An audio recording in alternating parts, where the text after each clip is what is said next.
everyone, I'm Dawn. Welcome to my channel. Thank you for visiting with me today. So today I kind of tried to vamp up my look just a little bit because this video is about vampires. I am going to go over my 10 favorite vampires from 10th place to 1st place, and a couple of them you might find them kind of off the wall and you might think, well, those don't really count, but to me they count, and I'm going to put them in here. And slashers are still my favorite kind of movie monster, but you know, I do it since I did the werewolf one, and I like vampires a lot more than I like werewolves, although I like the look of werewolves. But as far as watching movies, being interested in their movies, it's vampires I'm more interested in if I have to choose between vampires and werewolves to watch. So these are my all-time 10 favorite vampires from 10th to 1st place. And just because one is like 10th place doesn't mean I don't like it. These are my favorites. These are my 10 favorites in order, and number one will be my most favorite of all of them. And my number one, my 1st place, I think he's been overlooked and kind of underappreciated, and I hope to change that a little bit with this video. So we'll start. In 10th place is Satanica Pandemonium from Dusk Till Dawn. Salma Hayek. I love that character. I love how she's dancing with the snake. It's so sexy. It's just so sexy. Quentin Tarantino kind of creeps me out. So when she's pouring the liquor down her leg, you know, down her foot into his mouth, that kind of freaks me out because he's just such a gross character in that movie. And yeah, but yes, Satanica Pandemonium, 10th place. 9th, and this might upset a few people that he's not higher up on my list, but remember, it is my list and you can make your own list, is Lestat from Interview with the Vampire. I like Lestat a lot. He's not top of my list, but he still made it to the top 10. I mean, there are hundreds of vampire characters to choose from, and he's definitely in my top 10. Number 9, that's not a bad spot. You know, yes, we made it, 9th place. But yeah, Lestat. And 8, I kind of struggled with this one because I really love this character, even though I hate the franchise he comes from, is Carlisle Cullen. I think he's just a beautifully done vampire. I don't enjoy the Twilight series. I certainly don't like how his story ended, but yeah, I like Carlisle a lot. He's just so smooth and, you know, icy, but not like unpleasant, you know. And 7th place is Pam from True Blood. Love that sassy broad. She's just such a sass, and I like that about her. And yeah, so Pam, she's just, you know, she's kind of nasty, but she had her moments, you know what I mean? And then 6, and this is one of the ones I said you probably would think, well, that one doesn't really count, but to me it counts. Tina's trying to get in here. Hi, Tina. Managed to open the door on your own? Okay. But yeah, number 6 is Lily Munster. And other people say she's not a vampire, she's a witch. Well, I think she's a vampire because Grandpapa is her father and he's a vampire. So yeah, I think of her as a vampire. So Lily Munster. And the only reason she's not higher on my list is, well, obviously that's the only reason she's not higher on my list, is because I have 5 others that I could not give them a lower spot on my list. And number 5, and this is another one y'all are probably going to think, well, he doesn't count. But I could assure you he does, and that is the Count from Sesame Street. He is my favorite Sesame Street character, even before Elmo. I should do a top 10 Sesame Street characters. But yeah, the Count is, I just love him. He just gives me a chuckle every time I see him. Not that I see him very often anymore, but and Oscar the Grouch. I love Oscar the Grouch too. He's not a vampire, but I'm just saying for Sesame Street characters.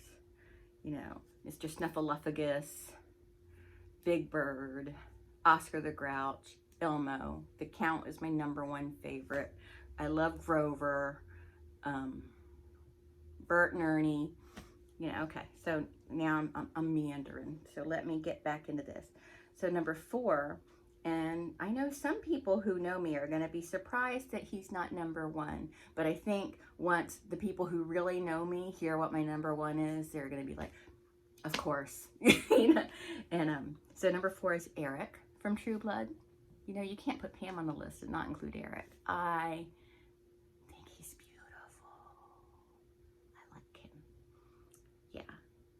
His brother, you know, Pennywise is cuter in a different way, but see, Alexandra is handsome and Bill is cuter. But I know he's not. He was a vampire in that one show, but I don't really include him in that because I didn't enjoy that show, and I didn't find him really vampire-y vampire.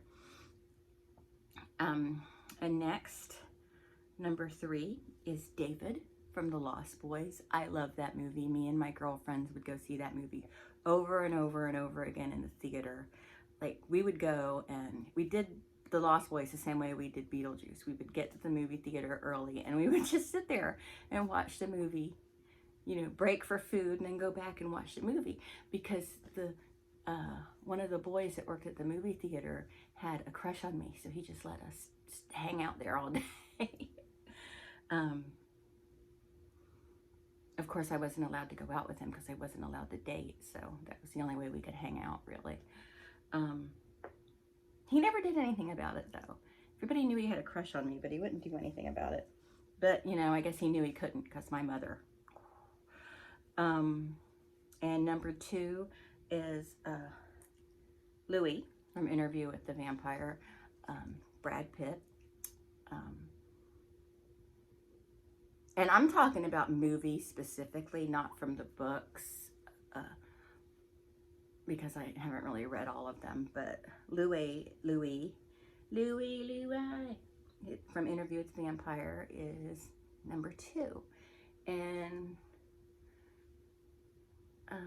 let's do a couple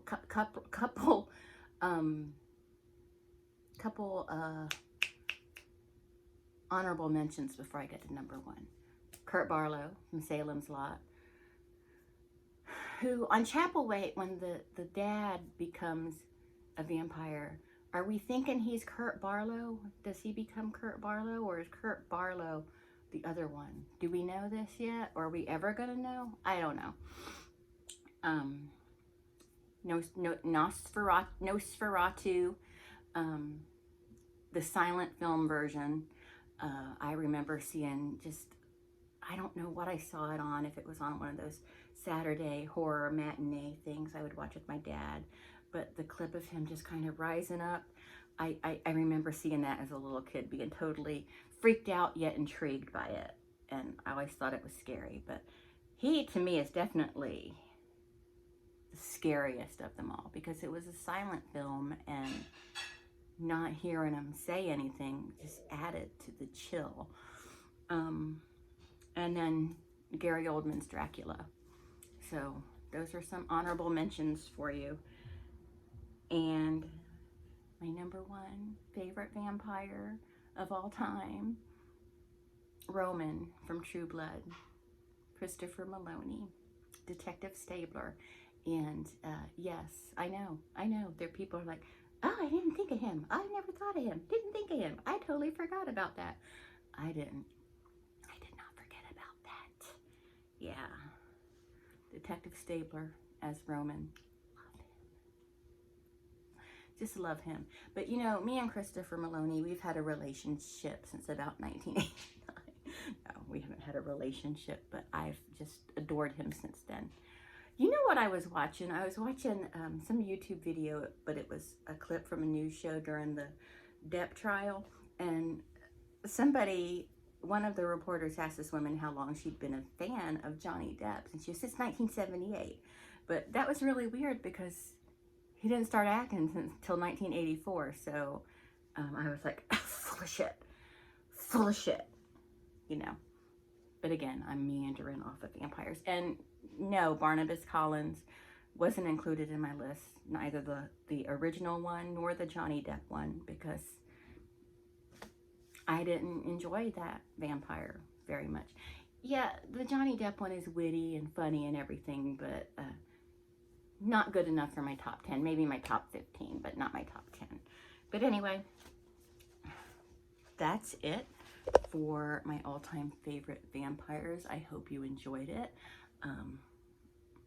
Thank you so much for watching, and I will talk to everyone later. Bye.